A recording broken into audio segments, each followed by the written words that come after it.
if it went up to 69, the next bull Mm-hmm. run could be 100, couldn't it? We don't know. I know Mm-hmm. it's Yeah, possible it to go will. Yeah. higher. A lot of that is gonna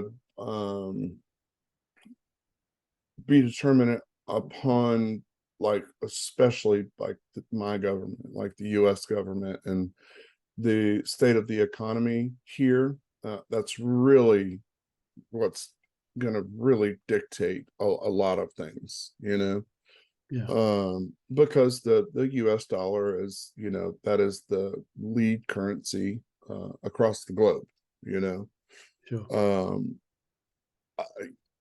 it's questionable if that's going to continue to be the case, but for now it is. So we have to keep that in mind, and we have to really base like long-term outlooks on um the dollar and what our economy is doing, as well as other first world countries, of course.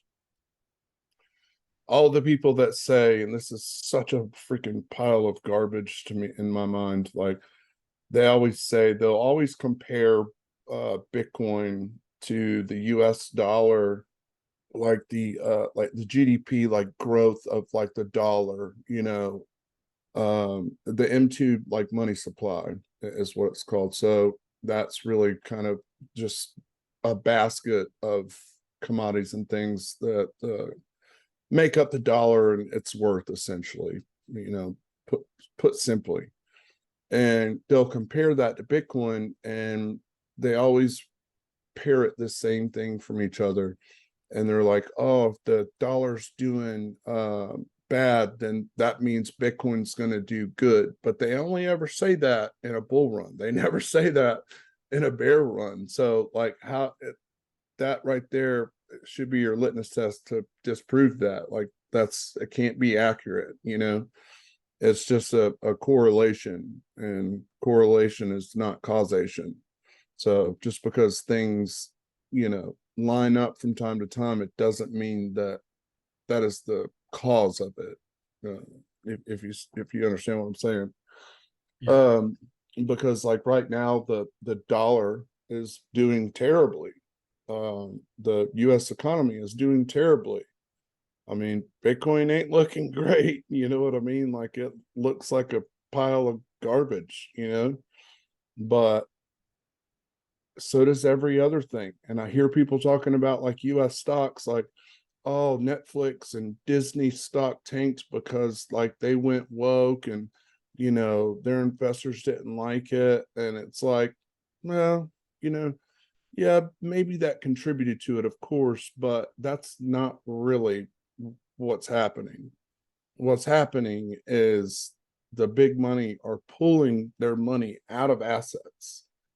You know what I mean? Because they knew that all this was going to happen. Like, all these things started tanking at the same time. It's like when we go and look at like, if I go to the Brave New Coin Liquid Index for Bitcoin. This is like the chart with the most information on it for Bitcoin. And let me go to a logarithmic chart so we can kind of see it as it kind of really oh yeah, it goes back. makes sense, because if we look at it on logarithmic at like these higher time frames, we can see exactly like what it's doing all the way back from 2010, right? Yeah, So like we can see here, like this was the top in 2011, and then this was the top, well, temporary top in 2013. I think this was actually like what year is this?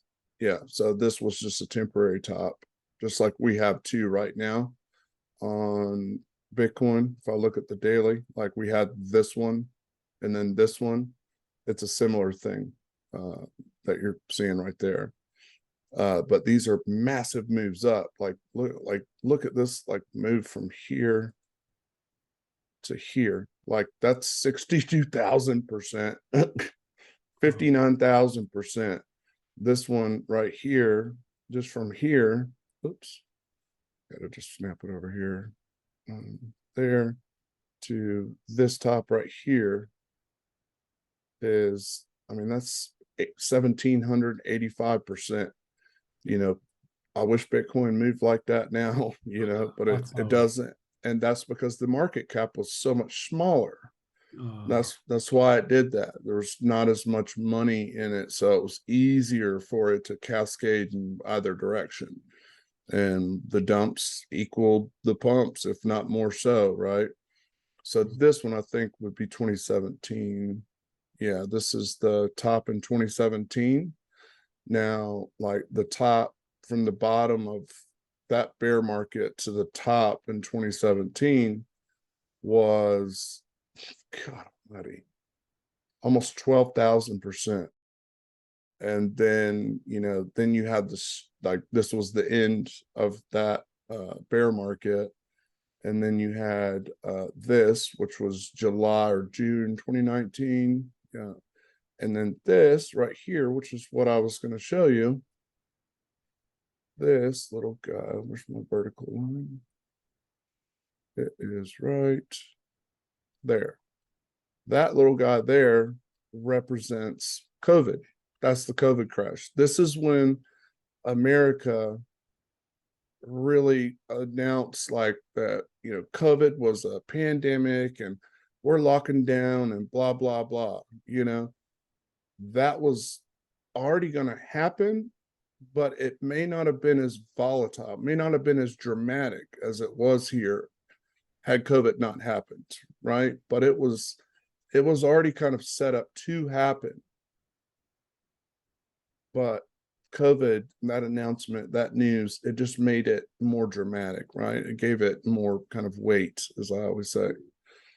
And then it recovers, it bounces quickly. And like, look what it bounces off of. It bounces right off of this, right in here, you know, bounces right off of that. So it bounces off of one of these like really kind of greedy points in this little valley in here, this swing low on high time frame, which is kind of similar to where we're at now. So if we go to where we're at now and we go to the weekly time frame, we're at a similar, and it's probably a little better on the daily. All right, so yeah, so we're, you know, we're over here now. This bounce here was also off of like a greedy point in this. Now, the next really kind of important part is down in here. Could these will, there's things in here that will provide a bounce, of course. Like it's not just going to dump down, you know, and just not bounce off of anything. It's going to react to things, of course. Let me put this on logarithmic too. It's gonna bounce off of stuff, but you can see how this is more of a significant valley, highs and lows, than these things, right? These are all fractal. These are all like 4 hour and under. So they'll provide bounces, and ultimately, of course, they could be what holds it and bounces up.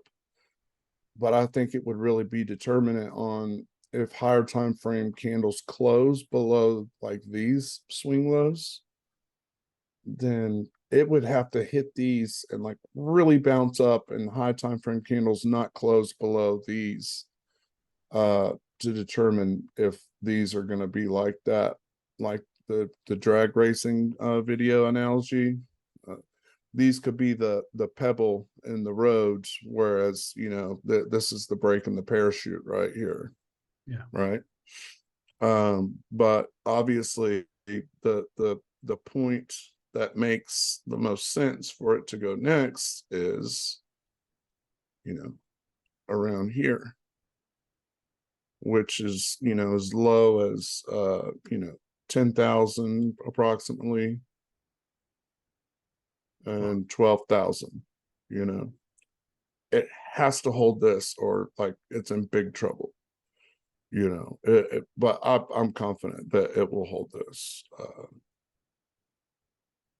I think worse, not worst case scenario, but like kind of bad case scenario is it comes down here, does what it's doing now, but around this area, and then it ultimately just kind of builds liquidity along this line, but over here, obviously, and then it sweeps down, just like I was saying it might do here.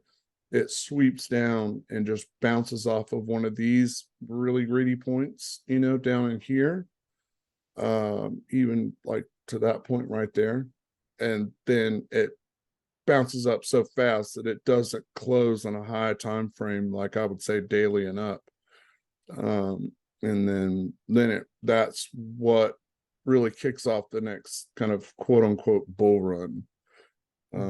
But those terms are kind of convoluted, in my opinion, because I mean, technically this is a bull run, this is a bear market, this is a bull market, bear market. Bull, you see what I'm saying?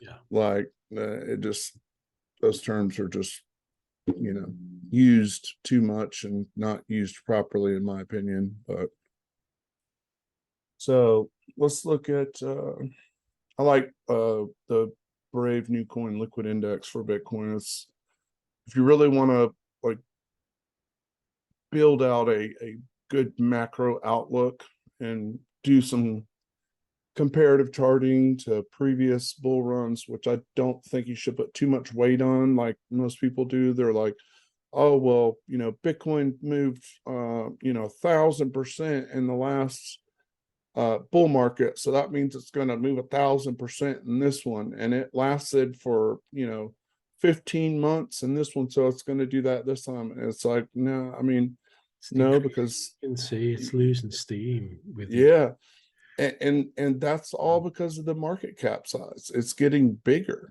You know what I'm saying? It's taking a lot more money than back here when Bitcoin was worth like pennies. Like if you would have bought right here, you could have got it for a penny. Could you imagine? Oh, don't. Just, but like for real, like just $100 or $1,000. I mean, you would like, I'm talking about like ridiculously rich. You know what I'm saying? Just like $100, $1,000, like you'd be freaking rolling in it. But yes, it is losing steam, and that's, like I said, that's because of just the market cap. You know what I mean? Obviously, the economy plays a factor uh, in that, and our economy has gotten much worse. We had a bit of a bad spot in 2008 in our economy, and then we bounced back after a couple of years, and luckily, like that's right when Bitcoin kind of was here, right, and it just kind of started to run with it. But it's okay though. There's still plenty of money, because like once you really learn how to like chart and trade well, you can go to these little freaking crap coins, and you can trade these more volatile ones. You still have to keep an eye on Bitcoin. um, I'm just not of the mind that you can solely trade another asset without looking at the head of that asset class, and whether that be USD,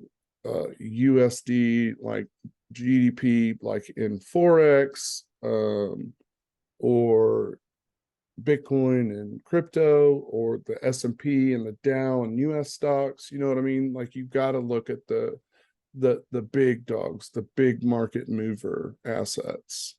And you have to take them into consideration, because you can kind of look at them like a little bit of prediction of the future for the smaller assets in that same asset class. Look right here. So we have, like, it's actually on this swing high, and I pointed this out yesterday, remember, on the monthly.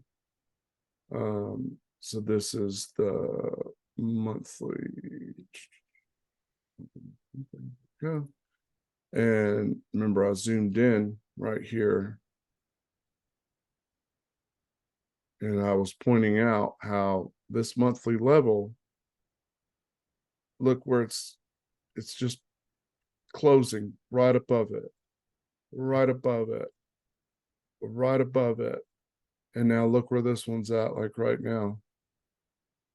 And we got 26 days left in this monthly candle, but I'm telling you right now, I would put some decent stock in this monthly candle, and this thing really needs to close above this line. Now, does that mean that it's going to like go up from there? No, like you can't really look at it that way.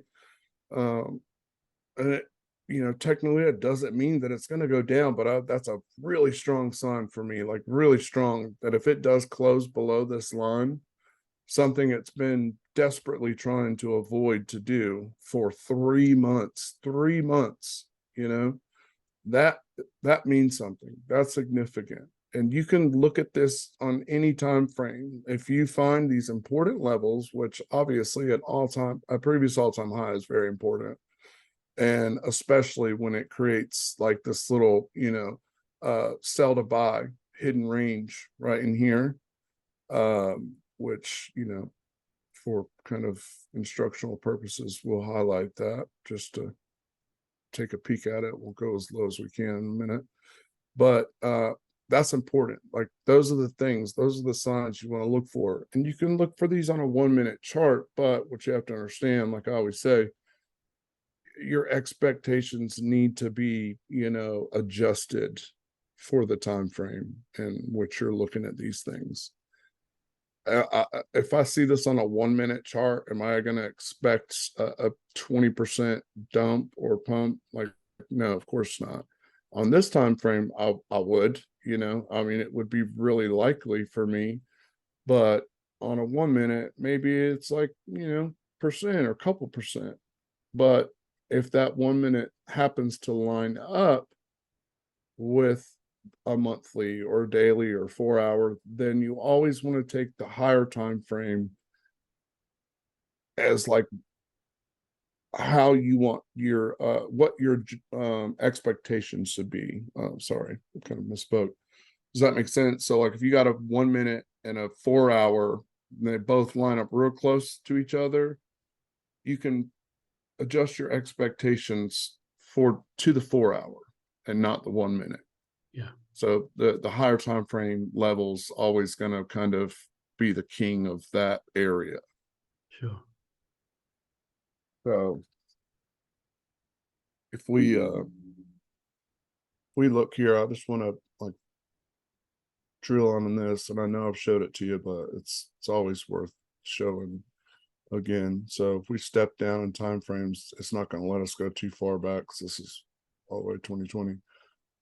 We can start to see a range. Yeah, it's not going to let me go any further back, I don't think, than a daily, which is fine. That shows it enough.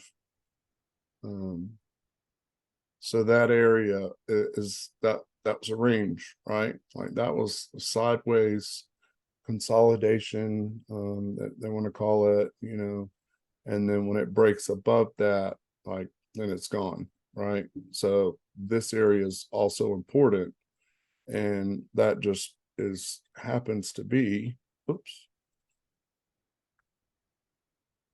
Okay, where's my thing? Yes, exit. Okay. That just kind of happens to be right where we're at in here as well, monthly. So on the monthly. So see, like this created that range, which was very important, signified this big move up, like an important part of this big move up. And that is just what we're fighting right now. And we need to hold it, and I bet you that wick lines up with this one. Yeah. So I just love T8. yeah, it's awesome. Let me zoom in on this, delete that, and see that it came down. See a little bit.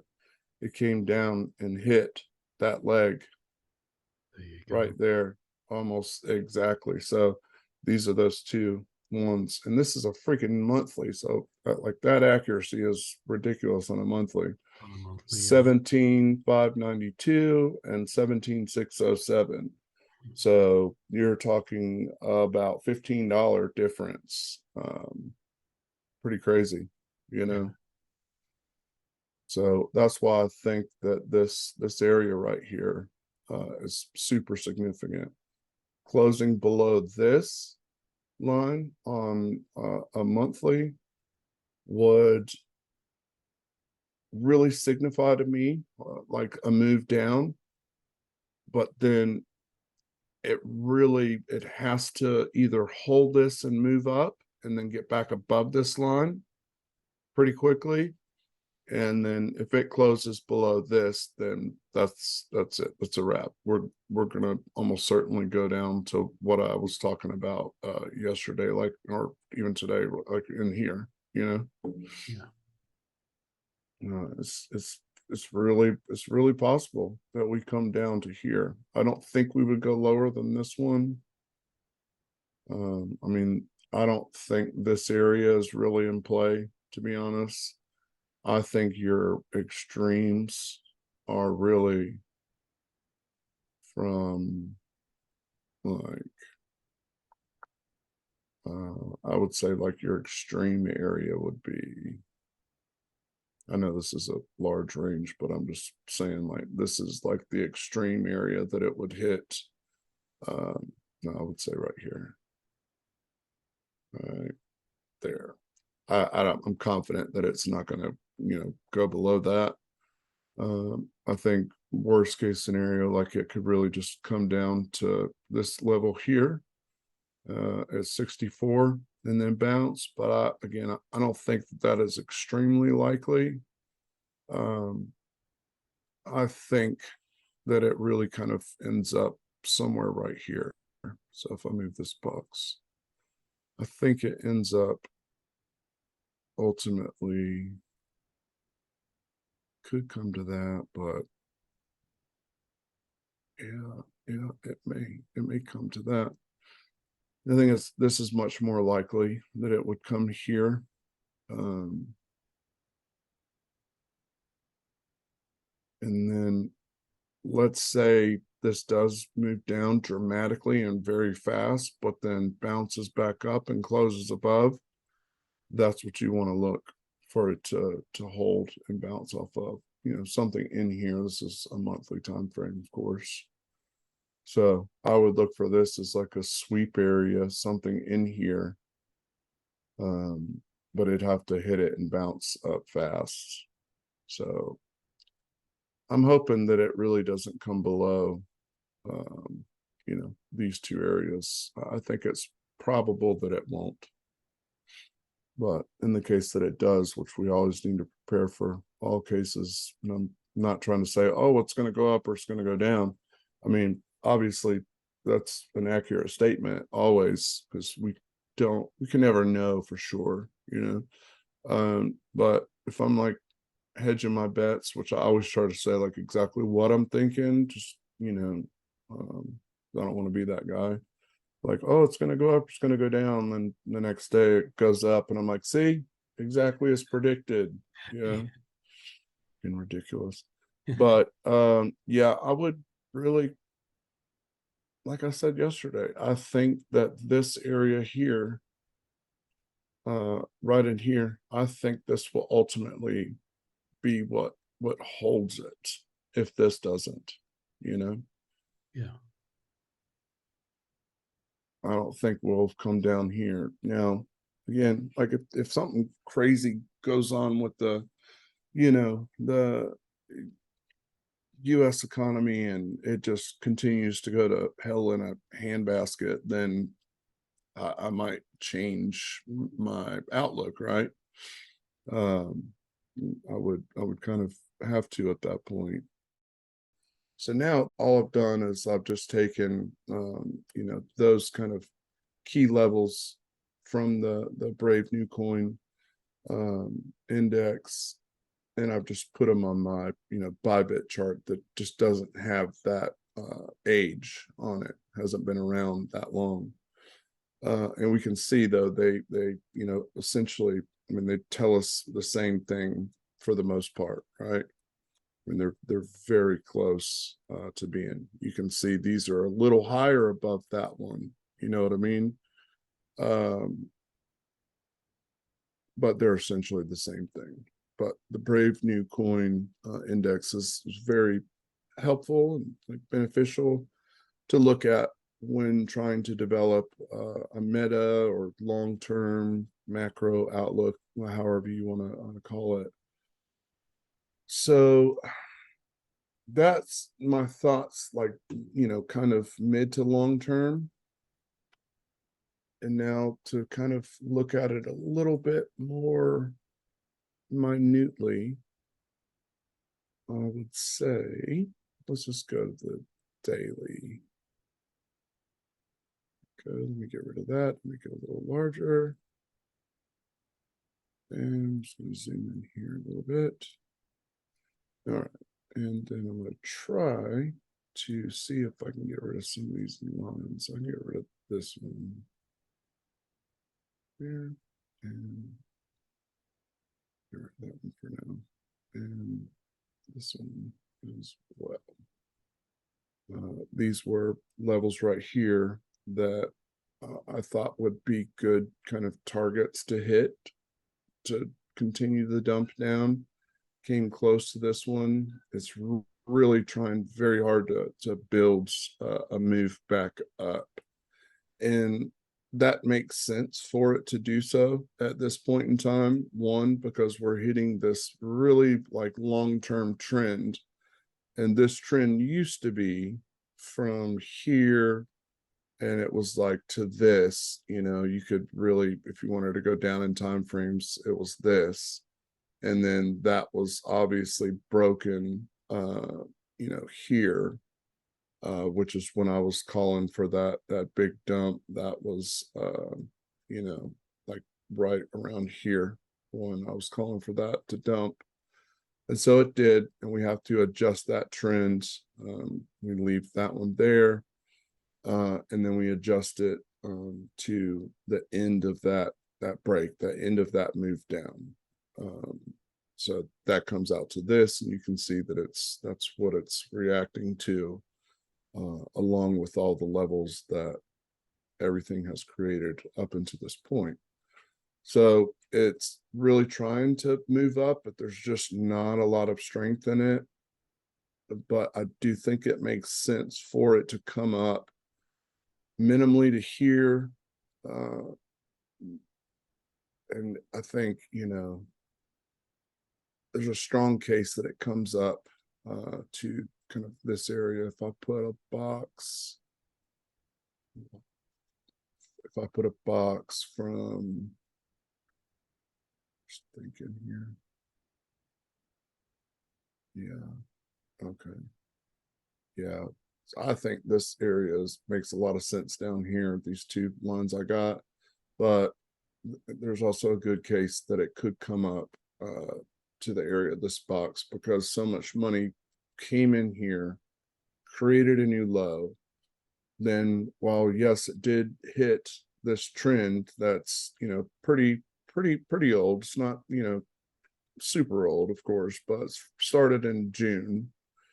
So I wouldn't expect that thing to moon off of it, but I would expect a bit of a reaction.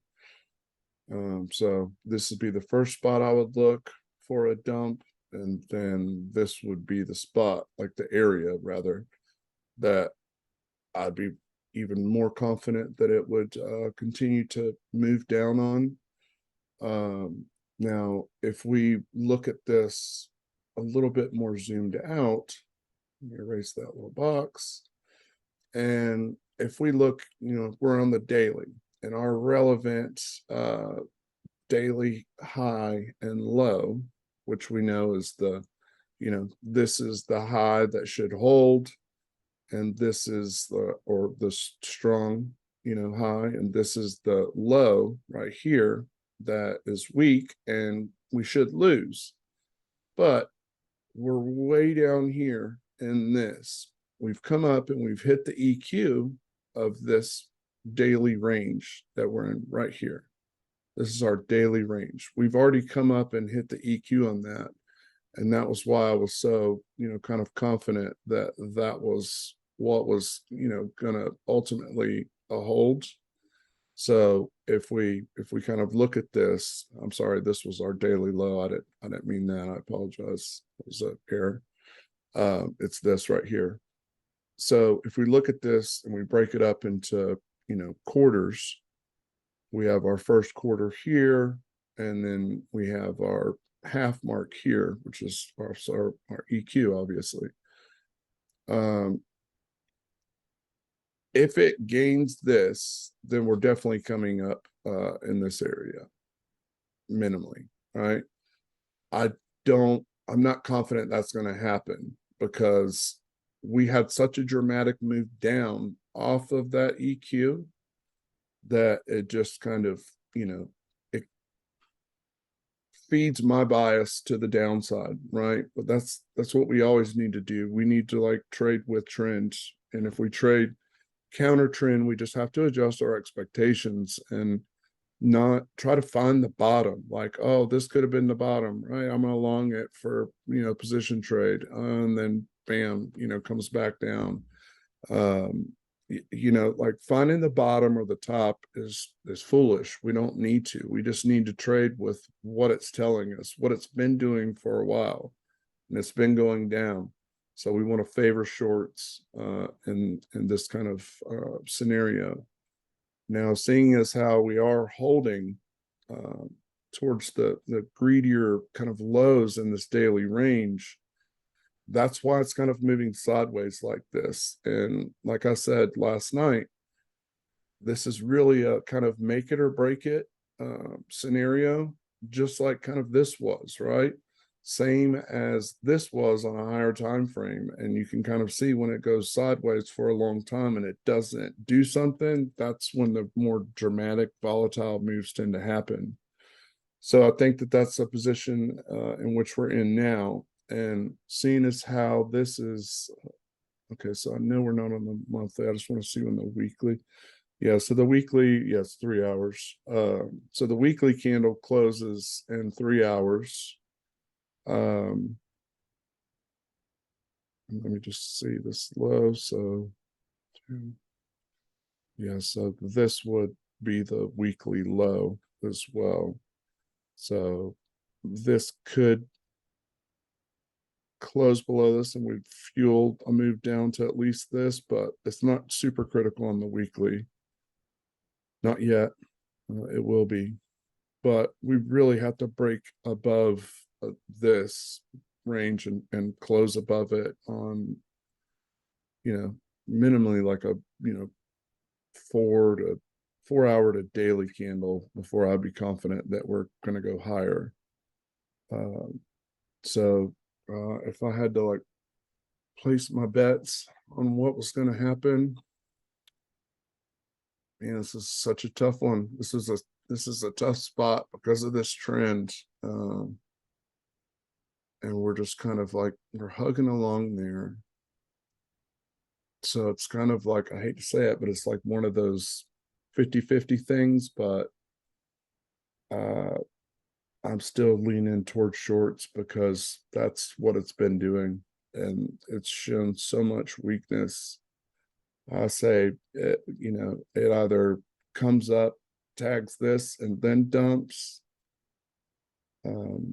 Possibly that, but I'd have to see what happens here. I think that it will come up to this area and possibly that, and then move down.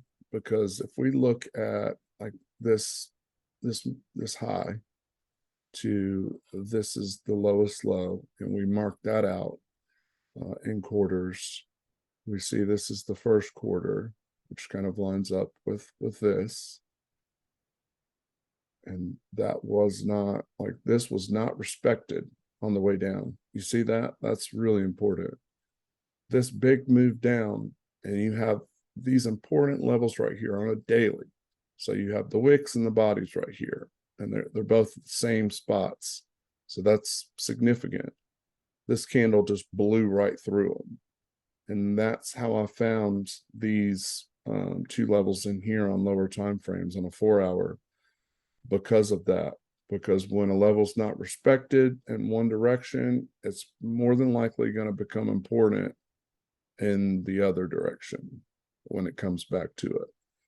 Yeah, so I would look for these. If I had to place some money on like what's going to happen, I would say it's going to come up to here, as long as this candle doesn't close below like these lows today in the next 3 hours. If it closes kind of below this in the next 3 hours, then I would say that it's not likely to come up here just yet, and we may lose all of this. So that's kind of where I would put my money. There's so many important levels in here that weren't respected through these big candles that are really going to play an important part, like this right here, this one, that one's not in play, this one in here, like there's a lot right here, but you got to overcome a lot in here, so my best guess is that it's going to come up to one of these two levels, or close to it, of course, and then come down, and we'd have to watch how it reacts to the lows that created it, because that's really important. It's not always easy for us to be like, all right, we can find these levels that it's going to reject off of, but it can come down and hold something in here and then build its move to simply come up on a higher time frame and just hit the EQ on, say, this range here on the weekly. It could come all the way up to here, right? So we have to watch how it reacts to the lows or the highs that got it to where it is. I think that's important. Something that I never used to kind of really look at. I'm not saying watch every 1 minute low and high and base your, exits or take profits off of that, of course, but just use them accordingly for the time frame in which you entered on, and your expectations for the trade, so to speak. So yeah, so I think that there's a solid case that it comes up and tags this and moves down, or it comes up here. But I say that this eventually like ends up holding.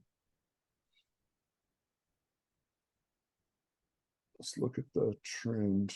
So we have this really long-term trend here. Let's pop one on this because it is kind of like cycling up. So we had this one and that broke. And then we have this. Then we have this.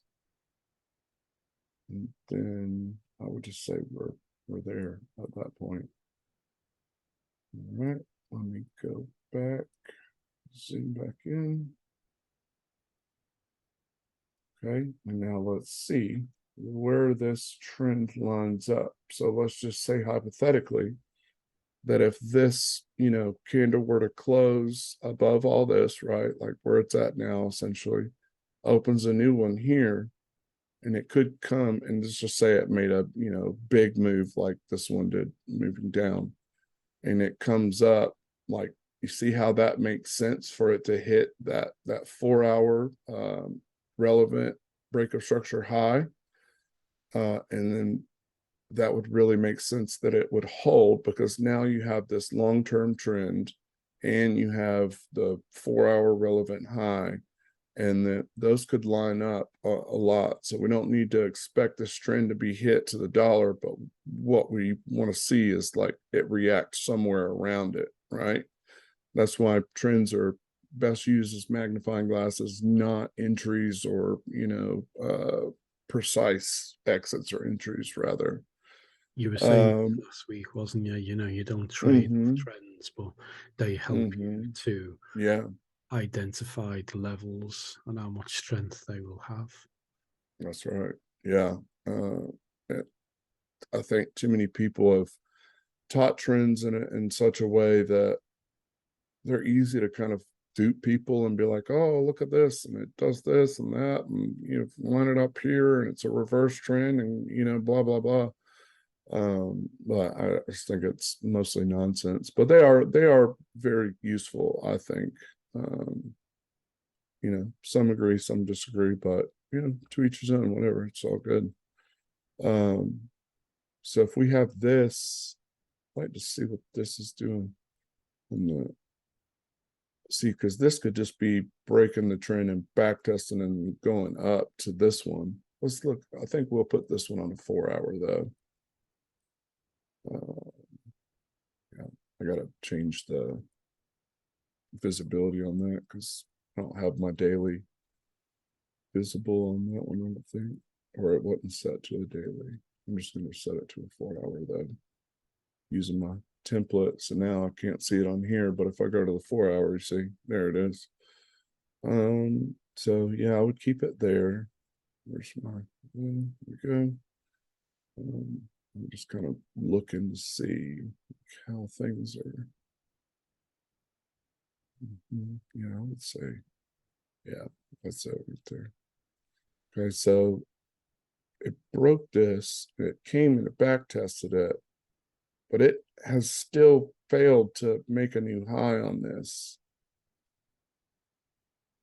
Yeah, I think, man, this area is making more and more sense to me, because if we look at our 1-hour relevant high and low, this is our relevant high.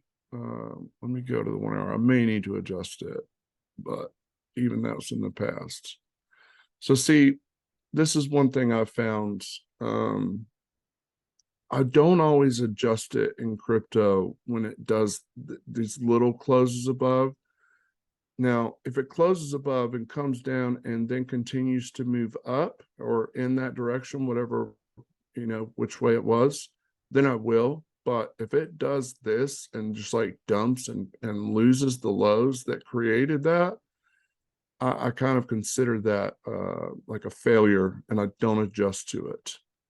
Because look, if I would have adjusted to this high, whether it be this high or that one, however you want to put it, I mean, depending on your rule set you have, either way, nothing has even touched those yet after all this time, right? But seeing as how I left it where it's at, like, look what it's still responding to, and it hits that perfectly there. So that took me a while to figure out. Now in Forex, I would recommend adjusting it to that, but I just have found it not really beneficial to do that in crypto. That's something I'm still working on, so take that with a grain of salt. I'm just patient on adjusting them, I guess is the best way to put it.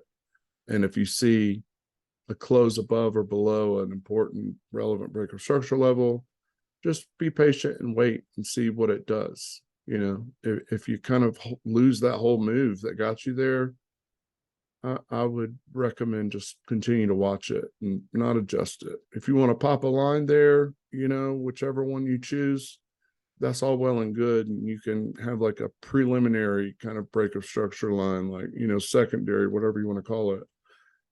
I've just found that it works better if I have these little teeny closes above. They just don't seem to work out in crypto for me if the move is lost, which it was, right? Like, it was lost big time.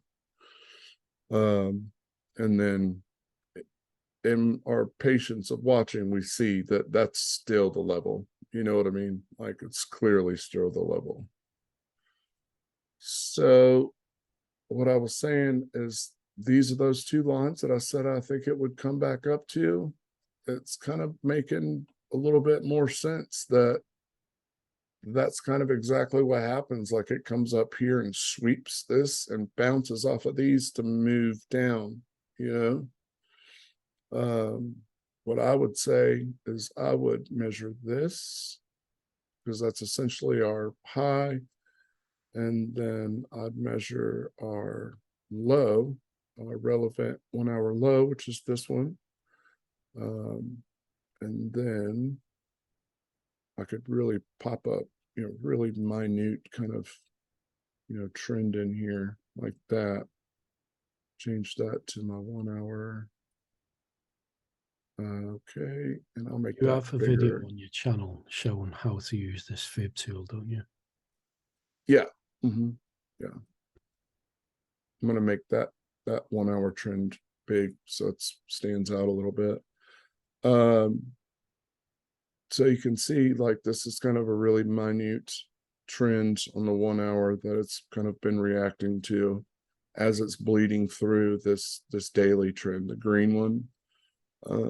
And obviously higher time frame trends, like I said before, you don't expect them to reject off of it perfectly every time because they're high time frame trends. That's not how they work.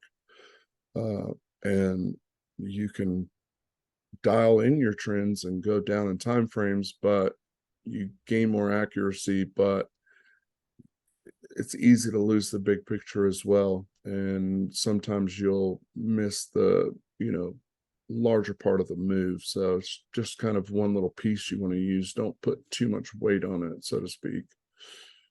So as we can see here, these are our quarter marks of that 1 hour range. And this is our EQ, which it's already come up and kind of tagged that close to it there. What I want to see is let's adjust this to this. Where's the little, there it is. I want to adjust it to this low, which probably be just like a 15-minute relevant high and low. And I don't care about anything that's happened as far as when I'm looking at these 25 and 50 and 75% marks. I don't really care what it's done on the way down. I care what happens after the low or the high. You see what I mean? So all of this, I'm not using this on this tool in this way. What I'm using is everything that happens after that. So it would need to come up and hit. This will be the EQ, right? And then it could dump. I mean, like I said, it could dump from here, but my point is just don't really. I mean, it's cool and fascinating how this thing's reacting to these lines before the low was even really in, and that's like a topic for a different day. But essentially, I really think that it is making a case to, move up temporarily to the area in which I said I would watch these trends. You start losing these lows here on the 1 hour, it's a lot better sign that it's going to continue down. This is obviously the low that you really need to close below on the 1 and the 4 hour. And then this is the 1 hour level that you want to close above, of course. I do not have my 15-minute caught up because I've just been busy the last few days. So I apologize. I can't really dial in more than that. It would take me a while to kind of find it. But yeah, it looks like it's trying to build a little tiny move up and maybe continue to range through here. So we just need to watch the lows. We need to watch the lows, the trends, and these highs on the 1, the 4 hour, and like I said, the daily is kind of says it all, really. To me, it's not looking great. We've had this big move down. When we hit here, we never created anything on the daily, like nothing. We didn't even hit like the EQ from that high to the we hit the I think it's the 25%. Yeah, see. So it came down and then it came up and tagged the 25%, the first quarter mark, and then dumped. So that's a sign of strength to the downside. And then this one from here to here. It's already come close to the EQ a little bit, but it kind of failed it. And then it's just been moving down. Then it lost that 25%. So that's why I say there's just not a lot of strength in it. You know, probabilities are obviously down. I would say either range, come up here, hit, reject, or range, build and move up, come up, and then ultimately just hit this and then dump. One of those two things I think will happen, but time will tell. Nobody can predict the future. If anybody tells you like, oh, it's going to do this, it has to, or those kind of, you know, that kind of verbiage, run away.